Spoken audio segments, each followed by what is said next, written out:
திருச்சிட்டம்பலம். கள்ளாந்த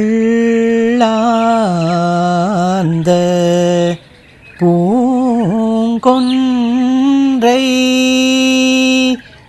மதமதம்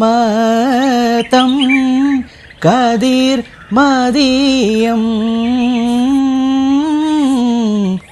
உள்ளாந்த சடை முடியம் பெருமானார்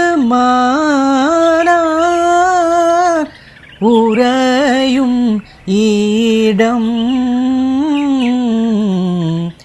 தள்ளாய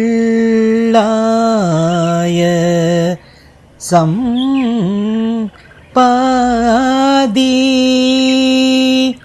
சடாயன்பார் தாம் இருவரு புள்ளானார்க்கு அறையல் இடம் உள்ளிருக்கு வேளூரே.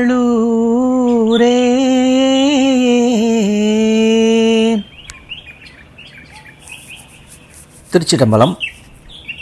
தேவார பாடல்களை பாடல் வடிவமாக நம்ம இந்த பதிவுகளில் ஒவ்வொன்றா பார்த்துட்டு வரோம்.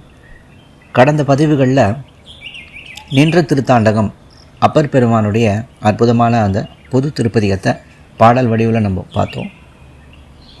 இனி வரும் பதிவுகளில் திருஞான சம்பந்தர் அருளிய தேவார பாடல் பார்க்க போகிறோம். 2ஆம் திருமுறை 43வது பதிகம். திருப்புள்ளிருக்கு வேளூர் வைத்தீஸ்வரன் கோவிலில் திருஞான சம்பந்தர் அருளிய அந்த பதிகத்துடைய பாடல்களில் தான் இது. தன்னுடைய 5வது தலையாத்திரையின் முதல் தலமாக கண்ணார் கோயில் சென்று வழிபட்ட திருஞான சம்பந்தர் அந்த தலத்திலிருந்து புறப்பட்டு காவிரி நதியோட வடகரை ஓரமாக மேற்கு திசை நோக்கி சென்று புள்ளிருக்கு வேளூர் சென்றடைகிறாராம். இது சேக்கிழார் தம்முடைய பெரிய புராணத்தில் குறிப்பிடுகிறார். பெருமான்பால் தான் வைத்திருந்த அன்பு மேன்மேல பெருகும் வண்ணம் அழகான பதிகம் பாடினார்.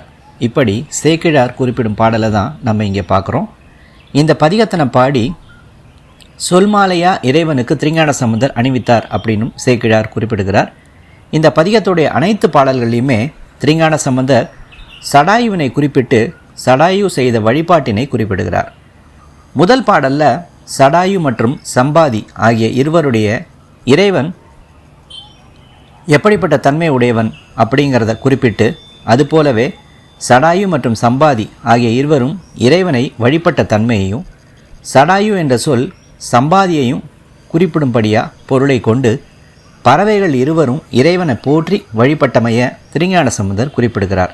இவ்வாறு சேக்கிழார் தன்னுடைய பெரிய புராணத்தில் குறிப்பிடுகிறார். திருஞான சம்பந்தர் இந்த தலத்தின் மீது அருளிய பதிகம் ஒன்றும், அப்பர் பெருமான் இத்தலத்து மீது அருளிய 2 பதிகங்களும் நமக்கு கிடைக்கப்பெற்றிருக்கு. திருச்சிட்டம்பலம்.